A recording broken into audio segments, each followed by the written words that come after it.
Hi hello ನಮಸ್ತೆ, welcome to ನವ್ಯಾಮಿತನ್ YouTube channel. ಇವತ್ತಿನ special ಸಬ್ಬಕ್ಕಿ ಉಪ್ಪಿಟ್ಟು ಹೇಗೆ ಮಾಡೋದು ಅಂತ ತೋರಿಸ್ತಾ ಇದ್ದೀನಿ. ಮೊದಲನೇದಾಗಿ 1 ಲೋಟ ಸಬ್ಬಕ್ಕಿ, ಹಾಗೆ ಉದ್ದಿನಬೇಳೆ, ಕಡಲೆಬೇಳೆ, ಕ್ಯಾರೆಟು, ತೆಂಗಿನಕಾಯಿ ತುರಿ, ಹಾಗೆ ಮೆಣಸಿನ್ಕಾಯಿ, ಒಂದು ಸ್ವಲ್ಪ ನಿಂಬೆಹಣ್ಣು, ಅರ್ಧ ನಿಂಬೆಹಣ್ಣು ಮತ್ತು ಈರುಳ್ಳಿ ಇಷ್ಟು ರೆಡಿ ಮಾಡಿಟ್ಕೊಂಡಿರಿ. ಅದಾದ ನಂತರ ಇನ್ನೊಂದು ಸೈಡಲ್ಲಿ 1 ಲೋಟ ಸಬ್ಬಕ್ಕಿಗೆ 2 ಲೋಟದಷ್ಟು ನೀರನ್ನ ಕೂಡ ರೆಡಿ ಮಾಡಿ ಇಟ್ಕೊಂಡಿರಿ. ಇದೆಲ್ಲ ಆದಮೇಲೆ ಸಬ್ಬಕ್ಕಿ ಉಪ್ಪಿಟ್ಟನ್ನ ಹೇಗೆ ಮಾಡೋದು, ಇದರಲ್ಲಿ 2-3 ಥರ ಮಾಡ್ಬೋದು. ಸೊ ನಾನಿವತ್ತು ನಿಮ್ಗೆ ಈಸಿಯಾಗಿ ಬೇಗ ಆಗುವಂಥದ್ದನ್ನು ತೋರಿಸ್ತಾ ಇದ್ದೀನಿ. ಮೊದಲನೇದಾಗಿ 1 ಲೋಟ ಸಬ್ಬಕ್ಕಿನ ಒಂದು ಬಾಣಲಿಗೆ ಹಾಕ್ಕೊಂಡು ಕ್ಲೀನಾಗಿ ಫ್ರೈ ಮಾಡ್ಕೊಳ್ಳಿ. ಫ್ರೈ ಮಾಡ್ತಿದ್ದಾಗ ಅದು ನಿಮಗೆ ಸೌಂಡ್ ಸ್ಟಾರ್ಟ್ ಆಗುತ್ತೆ, ಒಂದು 2 ನಿಮಿಷ ಅಂತೂ ಸೌಂಡ್ ಬರಲ್ಲ.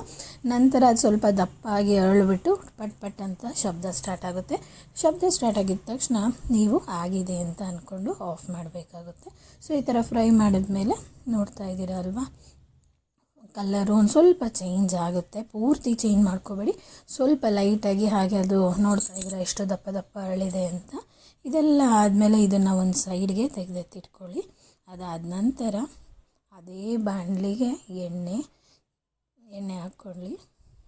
ನಂತರ ಸಾಸಿವೆ ಹಾಕ್ಕೊಳ್ಳಿ. ಸಾಸಿವೆ ಹಾಕ್ಕೊಂಡು ಅದು ಮಾಮೂಲಿ ಸಾಸಿವೆ ಹಾಕೋದು ಗೊತ್ತಲ್ಲ ನಿಮಗೆ. ಅದಾದಮೇಲೆ ಉದ್ದಿನಬೇಳೆ, ಕಡಲೆಬೇಳೆ, ಮೆಣಸಿನ್ಕಾಯಿ ಹಾಕ್ಕೊಂಡು ಫ್ರೈ ಮಾಡ್ತಾಯಿರಿ.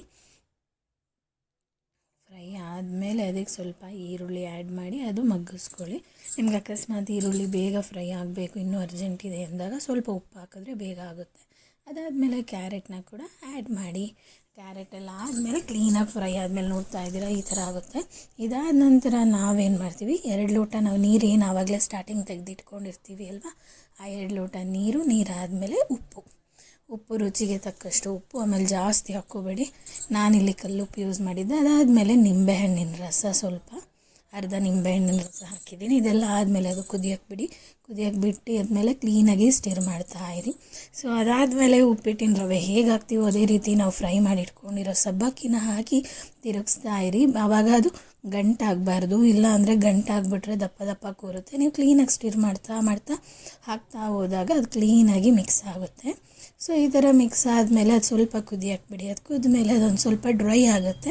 ಅದಾದಮೇಲೆ ನೋಡ್ತಾ ಇದ್ದೀರಾ ತರಿಯಾಗಿ ಬಿಸಿಯಾಗಿರುವಂತಹ ಸಬ್ಬಕ್ಕಿ ಉಪ್ಪಿಟ್ಟು ರೆಡಿಯಾಗಿದೆ. ಸೊ ಉಪ್ಪು ಖಾರ ಎಲ್ಲ ಅಕಸ್ಮಾತ್ ಏನಾದ್ರು ಒಂಚೂರು ಬೇಕು ಅಂದರೆ ಆ್ಯಡ್ ಮಾಡ್ಕೊಳ್ಳಿ ಇನ್ನೊಂದು ಸ್ವಲ್ಪ. ಆಮೇಲೆ ಲಾಸ್ಟ್ಗೆ ತೆಂಗಿನಕಾಯಿ ತುರಿ ಹಾಕ್ಕೊಳ್ಳಿ. ತೆಂಗಿನಕಾಯಿ ತುರಿ ಹಾಗೆ ಒಂದು ಸ್ವಲ್ಪ ಕೊತ್ತಂಬರಿ ಸೊಪ್ಪು. ಸೊ ನೋಡಿ ಎಲ್ಲ ಹಾಕಿ ಮಿಕ್ಸ್ ಮಾಡಿದ ನಂತರ ಈ ಥರ ಚೆನ್ನಾಗಿರುವಂತಹ ಸಬ್ಬಕ್ಕಿ ಉಪ್ಪಿಟ್ಟು ರೆಡಿಯಾಗಿದೆ. ಸೊ ನೋಡ್ತಾ ಇದ್ದೀರಾ ಎಷ್ಟು ಚೆನ್ನಾಗಿದೆ ಅಲ್ಲ, ಟೇಸ್ಟ್ ಕೂಡ ಸೂಪರಾಗಿರುತ್ತೆ. ಇದು ಬೇಗ ಯಾರಾದರೂ ಬಂದಾಗ ಈಸಿಯಾಗಿ ಮಳೆಗಾಲದಲ್ಲಿ ಎಲ್ಲ ಬೇಗ ಮಾಡ್ಕೊಳ್ಳುವಂಥ ಈಸಿಯಾಗಿರುವಂಥ ಸಬ್ಬಕ್ಕಿ ಉಪ್ಪಿಟ್ಟು ಟ್ರೈ ಮಾಡಿ ಹೇಗಿದೆ ಅಂತ ತಿಳಿಸಿ. Thank you all.